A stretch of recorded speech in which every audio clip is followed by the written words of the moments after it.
एक बार फिर स्वागत है बच्चों आपका साइंस फिजिक्स में। और आज की वीडियो में हम लोग डिस्कस करने वाले हैं इलेक्ट्रिक कैपेसिटेंस। यानी आज की वीडियो हम सीखेंगे इलेक्ट्रिक कैपेसिटेंस क्या होता है, कैसे इसको कैलकुलेट किया जाता है।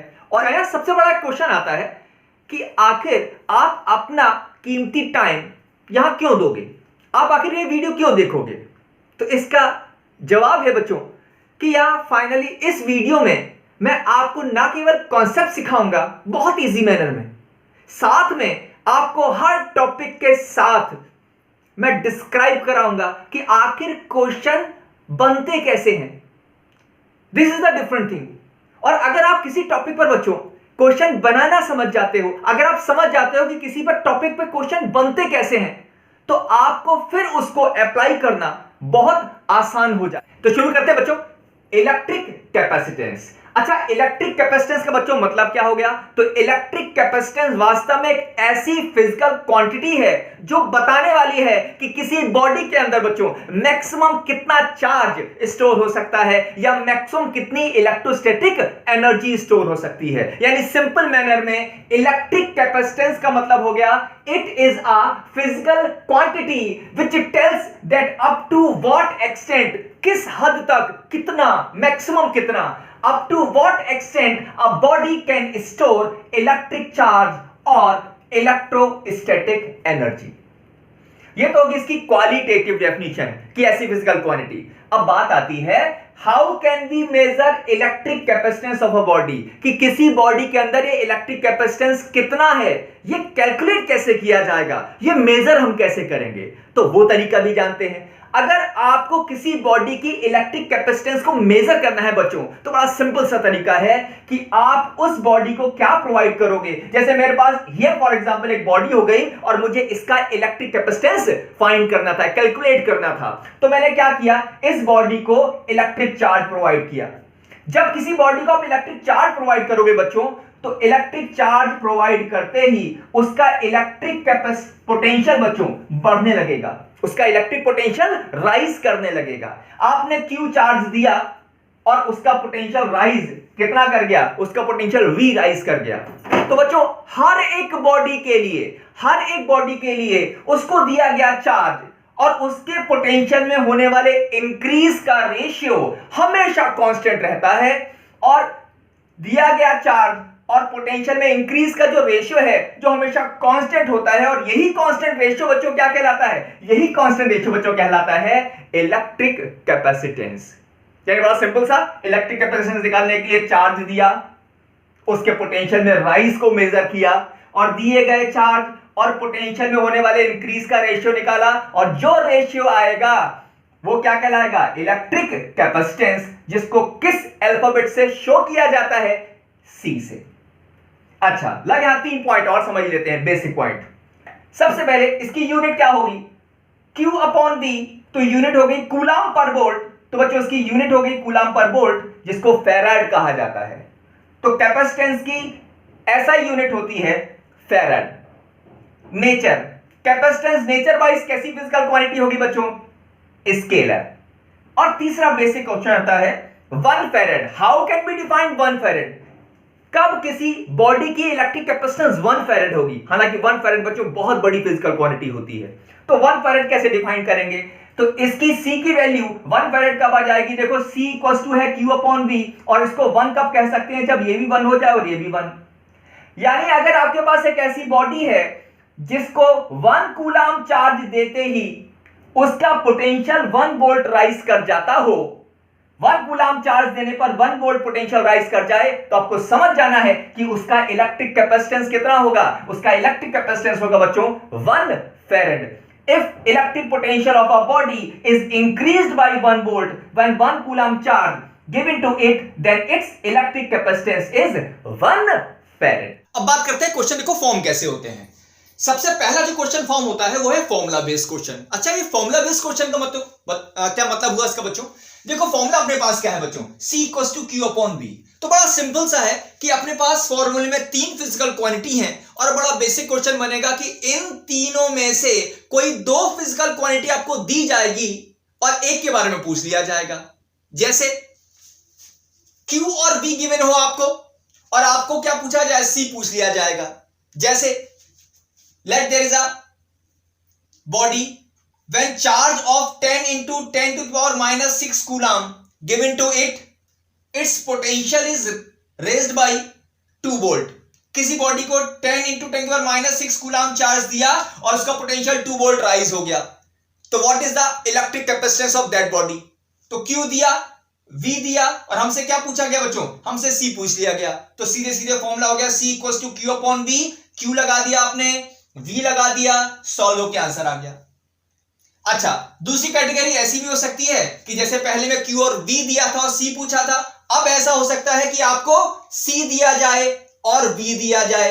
फिर से दो क्वांटिटी दी गई, C दिया गया और V दिया गया, और पूछ क्या लिया गया, चार्ज पूछ लिया गया। जैसे for example there is a capacitor of 2 microfarad charged up to 10 volt, what is the amount of charge? C given, V given, और पूछा क्या गया, चार्ज। तो इसी का यूज करके Q इक्वल्स टू बच्चों क्या लगा दोगे, CV। C लगा दिया, V लगा दिया, सॉल्व हो गया, आंसर आ गया। अब दो कैटेगरी बना दी। तीसरी कैटेगरी क्या हो सकती है, अब इन तीनों में से आपको C दिया जाए, Q दिया जाए, और आपसे क्या पूछ लिया जाए, V के बारे में पूछ लिया जाए। तो जल्दी से ये क्वेश्चन आपको सेल्फ DYS, यह वीडियो में इस शब्द का यूज करूंगा DYS, और तुरंत समझ जाना है DYS का मतलब डू योर सेल्फ। तो आप जल्दी से अपने आप एक क्वेश्चन बनाना और कमेंट मुझे सेंड करना कि आपने क्या क्वेश्चन बनाया है। बच्चों नेक्स्ट कॉन्सेप्ट है ग्राफ बेस्ड क्वेश्चन इस फॉर्मूले पर। तो ग्राफ बेस्ड क्वेश्चन में पहला क्वेश्चन है कि graph between Q and V for a given body. तो हम जैसे जानते हैं C इक्वल्स टू बच्चों फॉर्मूला पढ़ा था Q अपॉन V, तो यहां से Q कितना हो जाएगा, CV। लेकिन किसी भी बॉडी की कैपेसिटेंस एक कांस्टेंट क्वांटिटी होती है, तो यहां पर C तो हो गया कांस्टेंट, तो Q और कांस्टेंट हटाएंगे तो इक्वल का साइन प्रोपोर्शनलिटी में कन्वर्ट हो जाएगा। तो जब ये कांस्टेंट हटाया तो Q प्रोपोर्शनल टू V, और Q प्रोपोर्शनल टू V है, तो अगर मैं Q और V में ग्राफ ड्रॉ करूंगा तो बच्चों Q और V चार्ज और इलेक्ट्रिक पोटेंशियल में राइज में जो ग्राफ होगा ये कैसा आ जाएगा, it will be a straight line. Graph कैसा हो जाएगा, स्ट्रेट लाइन। Q और V के बीच का ग्राफ स्ट्रेट लाइन आ गया, ये तो हम जान चुके। अब नेक्स्ट है कि how can we find electric capacitance from QV graph, यानी अगर Q और V का ग्राफ दे रखा है तो हम इलेक्ट्रिक कैपेसिटेंस कैसे फाइंड करेंगे। तो बच्चों याद रखोगे इलेक्ट्रिक कैपेसिटेंस किसके बराबर होता है बच्चों, कि अगर Q और V के बीच का ग्राफ स्ट्रेट लाइन है, अगर आप इस स्ट्रेट लाइन की स्लोप निकाल लेते हो, तो किसी भी Q और V ग्राफ की अगर स्लोप निकाल ली जाए, स्लोप का मतलब हो गया बच्चों कि अगर ये वाला जो स्ट्रेट लाइन है ये V एक्सिस से, ध्यान से सुनिएगा, V एक्सिस से थीटा एंगल बनाती है, तो Q और V की स्लोप का मतलब हो जाएगा tan थीटा। और बच्चों Q और V की ग्राफ का जो स्लोप होगा वो न्यूमेरिकली किसके बराबर होगा, वो न्यूमेरिकली बराबर होगा इलेक्ट्रिक कैपेसिटेंस। यानी सिंपल कंक्लूजन, इलेक्ट्रिक कैपेसिटेंस जानना चाहते हैं तो हम क्या निकाल लेंगे, QV ग्राफ का, हम QV ग्राफ का स्लोप निकाल लेंगे। स्लोप कैसे निकालेंगे, स्लोप निकाल लेंगे भाई tan थीटा से। आइए मैं इसको आपको समझाता हूं दो बेसिक एग्जांपल से। जैसे पहला एग्जांपल है find electric capacitance from given graph. एक QV का एक ग्राफ दे रखा है जो स्ट्रेट लाइन 60 डिग्री का एंगल फॉर्म करती है, और हमें क्या फाइंड करना है, इस ग्राफ की हेल्प से बॉडी का इलेक्ट्रिक कैपेसिटेंस। तो जैसा भी मैंने आपको बताया था कि इलेक्ट्रिक कैपेसिटेंस अगर फाइंड करना है तो इलेक्ट्रिक कैपेसिटेंस बच्चों किसके बराबर होगा, स्लोप के बराबर होगा। और स्लोप किसके बराबर होगा, स्लोप बराबर होगा tan थीटा के।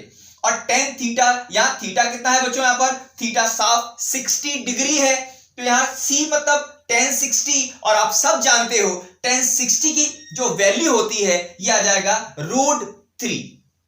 ठीक, चलिए अब इसी पे एक एग्जांपल और समझ लेते हैं। ये एक ग्राफ दे रखा है, out of A and B which body has larger capacitance.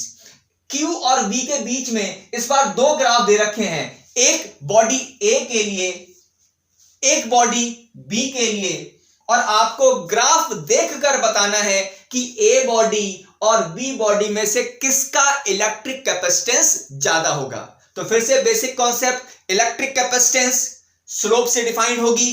तो इन दोनों में देखो स्लोप किसका ज्यादा है, कैपेसिटेंस मतलब स्लोप, स्लोप मतलब tan थीटा। अब ए और बी में साफ दिख रहा है कि ए के लिए एंगल ज्यादा है और बी के लिए एंगल कम है, यानी theta a is more than theta b. और बच्चों जिसका एंगल ज्यादा होगा उसका स्लोप भी ज्यादा हुआ, तो ए और बी में से आप साफ देख रहे हो कि ए और बी में से ए का क्योंकि स्लोप ज्यादा है, और क्योंकि स्लोप ज्यादा है और स्लोप ज्यादा होने का मतलब उसका इलेक्ट्रिक कैपेसिटेंस भी बच्चों ज्यादा होगा। तो इस ग्राफ में क्लियर है कि ए का कैपेसिटेंस ज्यादा होगा और बी बॉडी का कैपेसिटेंस ए से कम। अब लास्ट में आ जाते हैं graph between Q and C, यानी अगर किसी बॉडी का चार्ज चेंज करते जाएं तो उसके कैपेसिटेंस पर क्या फर्क पड़ेगा। तो Q और C के बीच में अगर कभी ग्राफ पूछा जाता है बच्चों, तो Q के बढ़ाते जाने पर भी C पर कोई चेंज नहीं आएगा, क्योंकि आपको याद रखना है कि कैपेसिटेंस चार्ज पर डिपेंड नहीं करता, it is a constant physical quantity. तो C और Q के बीच का graph just like that, Q बढ़ाते जाएंगे C में कोई चेंज नहीं आएगा। और बिल्कुल सेम सिचुएशन में अगर आपसे पूछा जाता है कि C में और पोटेंशियल डिफरेंस में क्या ग्राफ आएगा, तो again it will be a straight line. क्योंकि याद रखेंगे जो कैपेसिटेंस है बच्चों, जो C है जिसका फॉर्मूला Q/V था, तो C Q या V पर डायरेक्टली डिपेंड नहीं करता, it is a constant physical quantity. बच्चों अगर आपको ये वीडियो अच्छा लगा हो तो प्लीज इसको शेयर कीजिएगा, सब्सक्राइब कीजिएगा, जिससे कि जैसे मैं इसका नेक्स्ट पार्ट बनाऊं तो आपको तुरंत नोटिफिकेशन मिल जाए।